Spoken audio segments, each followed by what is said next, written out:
Hello friend, तो कैसे हो आप सभी। स्वागत करते हैं आप सभी का जे एज गुरु में। तो दोस्तों आज जो है कि झारखंड क्षेत्रीय कार्यकर्ता प्रतियोगिता परीक्षा 2024 के लिए आज से हम सभी क्लासेस शुरू कर रहे हैं, क्योंकि आप सभी को पता होगा ये वैकेंसी जो है कि 10th लेवल पर आया हुआ है और आपका कुल पोस्ट जो है कि 510 पोस्ट पर ये वैकेंसी है।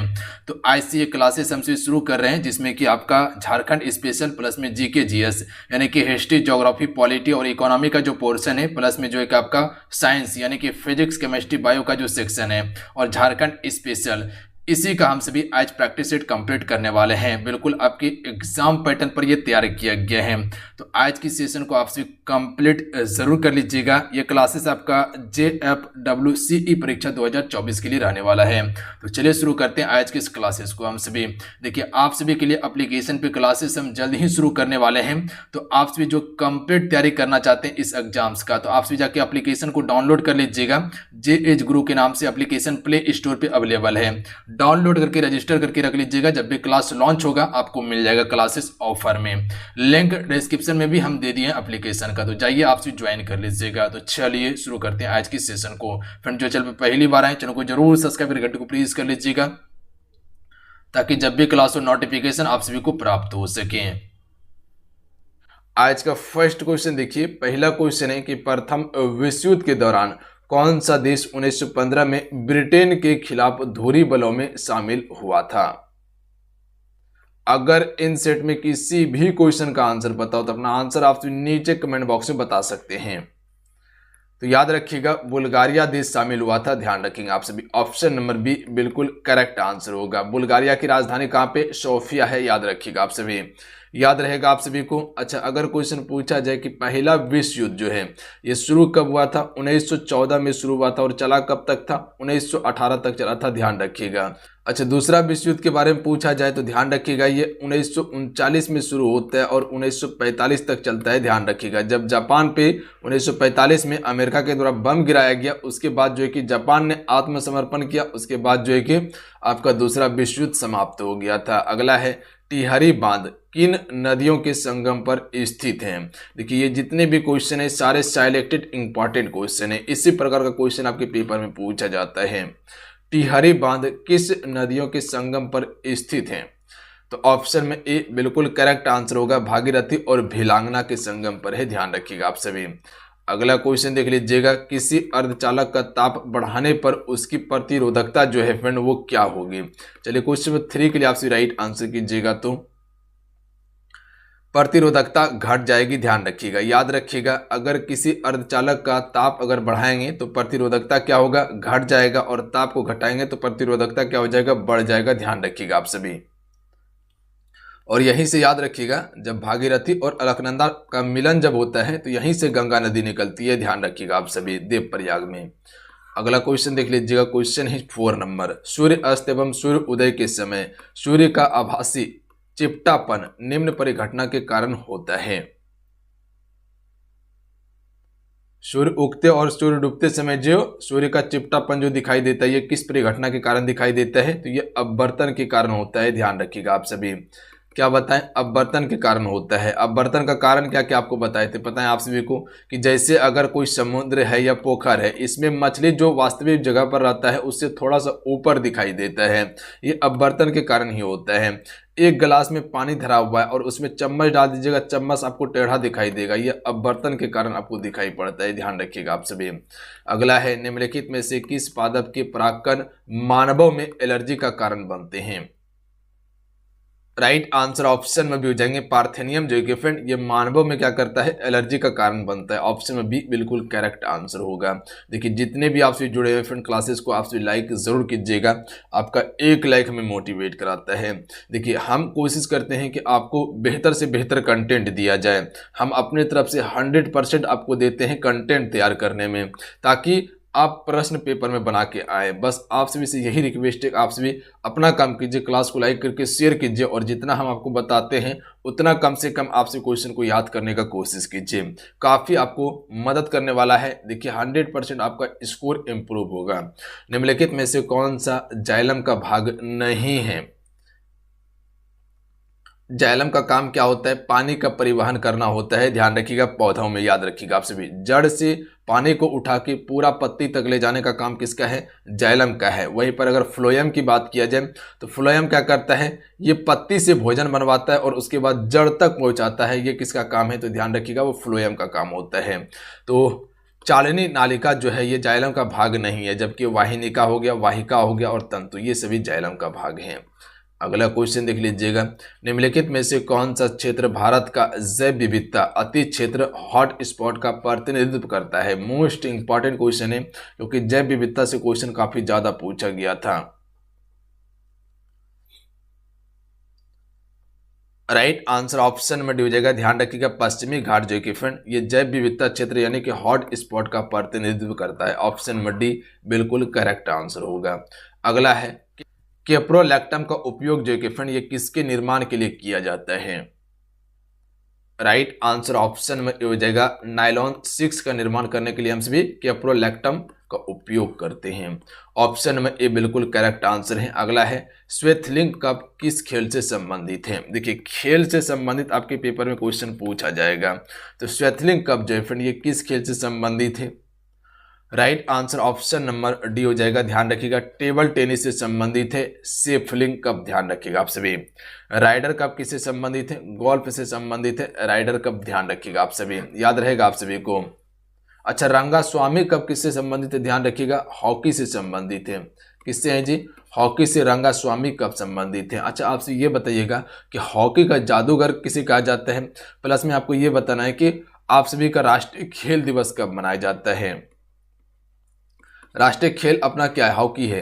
29 अगस्त को हम सभी क्या करते हैं? राष्ट्रीय खेल दिवस मनाते हैं। इसी दिन आपका मेजर ध्यानचंद्र का जन्म हुआ था। ध्यान रखिएगा आप सभी, उसी के जन्म दिवस पर हम सभी खेल दिवस मनाते हैं और ये हर एक वर्ष 29 अगस्त को मनाया जाता है। हॉकी का जादूगर हम सभी मेजर ध्यानचंद्र को कहते हैं।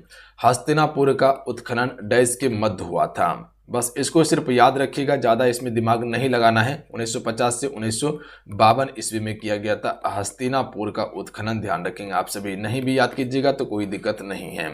जहाँ जहाँ बताएंगे कि इसको ये उतना इंपॉर्टेंट नहीं है, याद नहीं करना है, तो उसको सिर्फ एक बार नज़र में रखिएगा।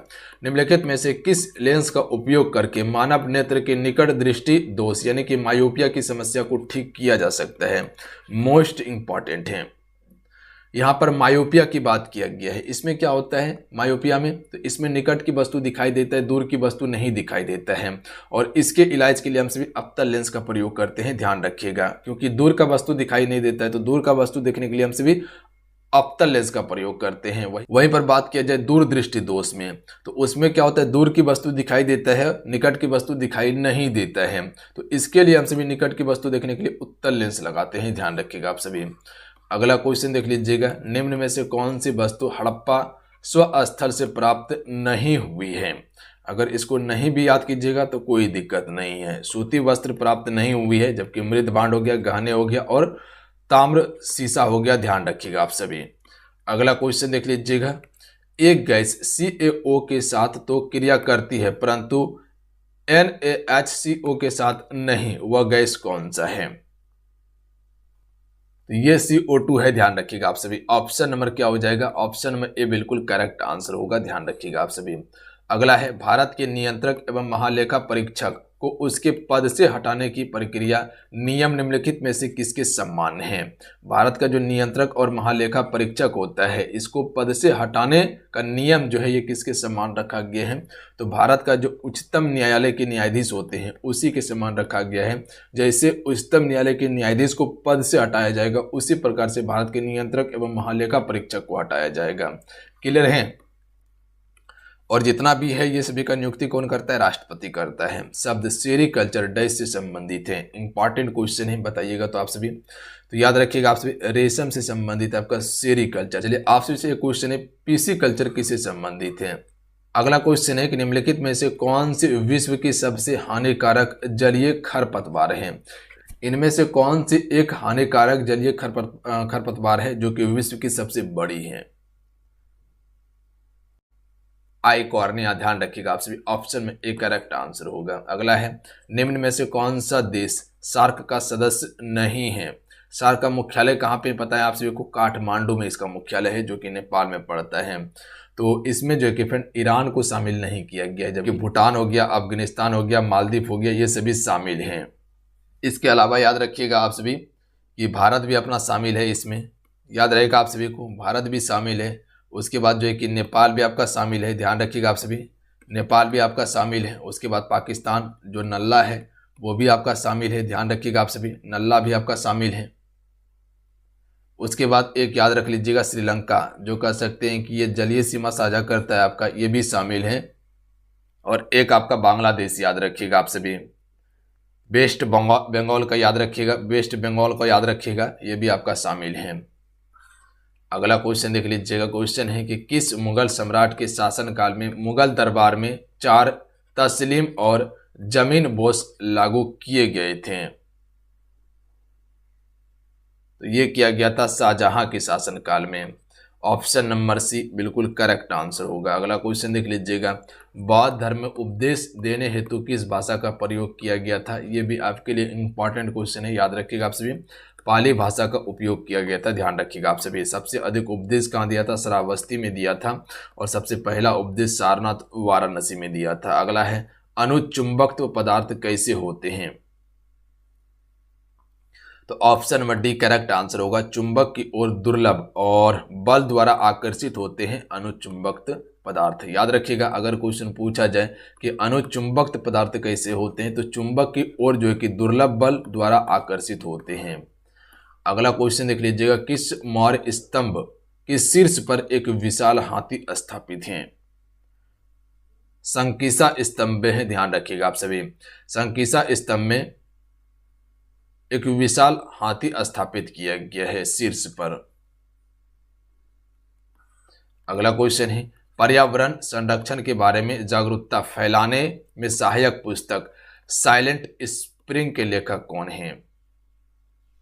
साइलेंट स्प्रिंग के लेखक जो फ्रेंड ये कौन है?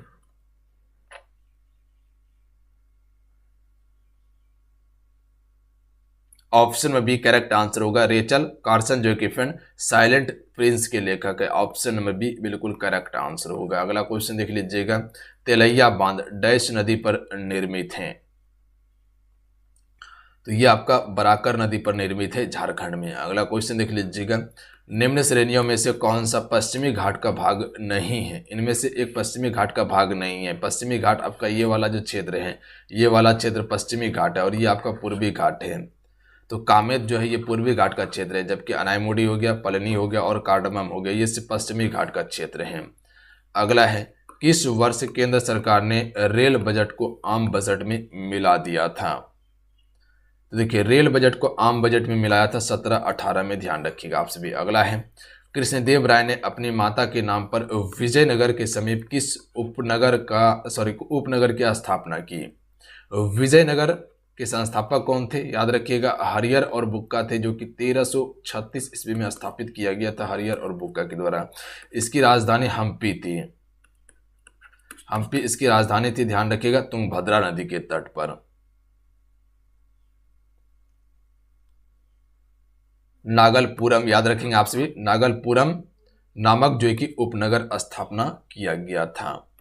अगला क्वेश्चन देख लीजिएगा। क्वेश्चन है कि पार्सेक इकाई है, किसकी इकाई है? तो ये दूरी की इकाई है। ऑप्शन में एक करेक्ट आंसर होगा। अगला है भांखड़ा नांगल बांध किस नदी पर बनाया गया है? तो इसको बोल रहा था नागल, पर ये लूज हो रहा था, धीरे धीरे ये गलते जा रहा था। इसको बोल रहा था नागल, लूज हो रहा था, गलते जा रहा था। तो सतलुज नदी पर है, ध्यान रखिएगा। लूज होने के कारण क्या हो रहा था? गल रहा था, सतलुज हो जाएगा, बी करेक्ट आंसर होगा। अगला क्वेश्चन देख लीजिएगा। जोग या गोरसप्पा जलप्रपात जो है फ्रेंड ये कहाँ पर स्थित है? इसे हम सभी गोरसप्पा जलप्रपात भी कहते हैं। शरावती नदी पर स्थित है। Option number D correct answer होगा, ध्यान रखिएगा आप सभी। धुआंधार जलप्रपात याद रखिएगा नर्मदा नदी पर स्थित है, धुआंधार जलप्रपात। हीराकुंड अगर बात किया जाए महानदी पर बनाया गया है। अगला है जहान आरा द्वारा लिखित शेख मोइनुद्दीन चिश्ती की जीवनी कौन सी है? जहान आरा कीजिएगा आप सभी, जहान आरा के द्वारा लिखी शेख मोइनुद्दीन चिश्ती की जीवनी कौन सी है? ऑप्शन में एक करेक्ट आंसर हो जाएगा मुनिस अल अखा इसकी एक जीवनी है, ध्यान रखिएगा, ऑप्शन में एक करेक्ट आंसर होगा। अगला क्वेश्चन देख लीजिएगा, महात्मा गांधी ने असहयोग आंदोलन कब वापस ले लिया था? यहाँ पर समझिएगा कि महात्मा गांधी जी के द्वारा 1920 में असहयोग आंदोलन शुरू किया गया था, ध्यान रखिएगा आप सभी, और 1922 में इसे वापस लिया गया था। कारण क्या था? चोरा चोरी कांड। कहाँ हुआ था घटित? गोरखपुर में। गोरखपुर में जो है कि चोरा चोरी कांड घटित हुआ था। यहाँ पर क्या हुआ था? पुलिस स्टेशन में आग लगा दिया गया था, जिसमें बहुत सारा पुलिसकर्मी मारे गए थे। तो इसी के कारण क्या किया गया था? असहयोग आंदोलन को वापस ले लिया गया था, ध्यान रखिएगा आप सभी। ऑप्शन में क्या हो जाएगा? एक करेक्ट आंसर हो जाएगा, फरवरी 1922 में वापस लिया गया था, याद रखिएगा आप सभी। जलियांवाला बाग हत्याकांड कब हुआ था? 13 अप्रैल को हुआ था, 13 अप्रैल 1919 को हुआ था, याद रखिएगा आप सभी। अगला है, झारखंड में धुबिया किसको कहा जाता है? तो देखिए, झारखंड में धुबिया जो कहा जाता है, धुबिया एक प्रकार का नृत्य है झारखंड का, जिस प्रकार से झूमर कहते हैं, पाइका कहते हैं, और झारखंड का क्या है? एक नृत्य है। छऊ भी क्या है? नृत्य है झारखंड का। अगला है, झारखंड में झंझाइन गीत किस अवसर पर गाया जाता है? तो देखिए, झंझाइन गीत जो गाया जाता है, संतान की उत्पत्ति के अवसर पर गाया जाता है झंझाइन गीत, यानी कि संतान जब उत्पत्ति होता है उसके बाद जो है कि गाया जाता है जन्म के अवसर पर। झारखंड में ढाल विद्रोह कब शुरू हुआ था? जगन्नाथ ढाल के द्वारा ढाल विद्रोह शुरू किया गया था, और ये विद्रोह 1767 ईस्वी में हुआ था, ध्यान रखिएगा। Option number D correct answer होगा। अगला है, झारखंड में किस जनजाति में श्रद्धा संस्कार को कमावत कहा जाता है? क्वेश्चन पूछा गया था। तो श्रद्धा संस्कार को जो हम सभी कमावत कहते हैं वो भूमि जनजाति में कहा जाता है, याद रखिएगा। याद रहेगा आप सभी को, बी करेक्ट आंसर होगा। देखिए, जितने भी जुड़े हुए फ्रेंड, आप सभी क्लासेस को लाइक जरूर कर लीजिएगा। आपका एक लाइक हमें मोटिवेट कराता है, तो लाइक आप सभी सेशन को जरूर कीजिएगा। झारखंड में किस जनजाति में संयुक्त परिवार को भाई बंद कहा जाता है? यहाँ याद रखिएगा, यही क्वेश्चन पूछा जाता है कि किस संयुक्त परिवार को हम सभी भाई बंद के नाम से जानते हैं, वो कौन सी जनजाति है? तो वो है गोंड जनजाति, याद रखेंगे आप सभी। ऑप्शन में एक करेक्ट आंसर होगा। अगला है, झारखंड राज्य में निजी वनों को कब नियंत्रण में लाया गया? तो झारखंड राज्य को निजी वनों को नियंत्रण में जो लाया गया था, ये आपका 1952 ईस्वी में लाया गया था। कब लाया गया था? 1952 में। ऑप्शन में सी करेक्ट आंसर होगा। अगला है, झारखंड में किस लोक नृत्य को जन्म उत्सव आदि अवसरों पर पुरुषों के द्वारा किया जाता है? यानी कि इनमें से कौन सा एक लोक नृत्य है जो कि कह सकते कि जन्म उत्सव के अवसरों पर पुरुषों के द्वारा किया जाता है? तो इसका करेक्ट आंसर हो जाएगा, पमडिया नृत्य किया जाता है, बी करेक्ट आंसर होगा। अगला क्वेश्चन देख लीजिएगा, झारखंड में किस जनजाति की संख्या सबसे अधिक है? सबसे अधिक जनजाति की बात किया जाए तो वो संथाल जनजाति की जनसंख्या सबसे अधिक है, सबसे बड़ी जनजाति मानी जाती है संथाल को, ध्यान रखिएगा आप सभी, याद रहेगा। उसके बाद आपका उड़ाव जनजाति हो जाएगा। अगला है, झारखंड में दूसरी सबसे बड़ी जनजाति कौन सी है? उड़ाव झारखंड में दूसरी सबसे बड़ी जनजाति है, याद रखिएगा। तीसरा जो हो जाएगा वो आपका मुंडा जनजाति हो जाएगा। अगला है, झारखंड की किस जनजाति में एक पत्नी विवाह प्रचलित है? यानी कि एक ही पत्नी विवाह प्रचलित है, वो किस जनजाति में है? क्या कह सकते हैं आप सभी? तो याद रखिएगा, उड़ाव जनजाति में, ध्यान रखेंगे आप सभी। ऑप्शन नंबर ए बिल्कुल करेक्ट आंसर होगा। अगला क्वेश्चन देख लीजिएगा, झारखंड की किस जनजाति का प्रधान देवता को सिंगबोंगा कहा जाता है? देखिए, आप जो उड़ाव जनजाति देखते हैं, ये सबसे अधिक विकसित जनजाति है झारखंड में, यानी कि कह सकते हैं कि सबसे ज़्यादा एजुकेटेड जनजाति जो है वो आपका उड़ाव जनजाति है। झारखंड की किस जनजाति का प्रधान देवता को हम सिंगबोंगा कहते हैं? तो याद रखिएगा आप सभी, ये जनजाति है मुंडा जनजाति के देवता को हम सभी सिंगबोंगा के नाम से जानते हैं, ऑप्शन के हिसाब से। हालांकि बहुत सारी जनजाति के देवता को हम सभी सिंगबोंगा कहते हैं। झारखंड में चुआर विद्रोह किस स्थान पे हुआ था? सिंहभूम वाला क्षेत्र में चुआड़ विद्रोह हुआ था, यानी कि ऑप्शन में सी करेक्ट आंसर होगा। अगला है, झारखंड में कोल विद्रोह कब हुआ था? बुद्धू भगत जो है ये कोल विद्रोह से ही संबंधित था। तो कोल विद्रोह जो हुआ था वो आपका 1831 और 32 में आपका कोल विद्रोह होता है। डेट को यहाँ सुधार लीजिएगा आप सभी, इसको आप सभी 31 और 32 कर लीजिएगा। 31-32 में कोल विद्रोह होता है। अगला है, पलामू का चेरो राज्य कब स्थापित किया गया था? देखिए पलामू में जो चेरो राज्य स्थापित हुआ था लगभग 1572 ईस्वी में किया गया था। अगला है झारखंड के राजमहल क्षेत्र पर कंपनी का अधिकार कब हुआ था। अच्छा, पलामू किला कहाँ पर है पता है आप सभी को? पलामू किला तो याद रखिएगा वो लातेहार जिले में है। तो ये 1741 में जो है कि अधिकार हो गया था। ऑप्शन में डी करेक्ट आंसर होगा। डेट को याद रखेंगे आप सभी। अगला है झारखंड के किस क्षेत्र में चुआर विद्रोह हुआ था? तो चुआर विद्रोह जो हुआ था ये पंचेत वाला क्षेत्र में हुआ था। ध्यान रखिएगा आप सभी, किस वाला क्षेत्र में? पंचेत वाला क्षेत्र में। झारखंड में चेरो विद्रोह कब हुआ था? तो देखिए चेरो विद्रोह की यहाँ पर बात किया गया 1770 से 71 के बीच में चेरो विद्रोह झारखंड में हुआ था। चुआर विद्रोह अलग है, चेरो विद्रोह अलग है। अगला है झारखंड में आदिवासी सभा गठन कब हुआ था? देखिए झारखंड में आदिवासी सभा का गठन जो किया गया था ये 1938 में किया गया था। या 39 भी ऑप्शन में दिया रहता है, ध्यान रखिएगा आप सभी। याद रहेगा आप सभी को। ऑप्शन नंबर क्या हो जाएगा? ऑप्शन के हिसाब से बी को आप टिक करके निकल सकते थे। अगला क्वेश्चन है झारखंड में जवाहर दिवस कहाँ पर मनाया जाता है? देखिए झारखंड में जवाहर दिवस जो मनाया जाता है वो रांची में मनाया जाता है। कहाँ पे? रांची जिले में मनाया जाता है। ऑप्शन में बी करेक्ट आंसर होगा। तो चलिए आज के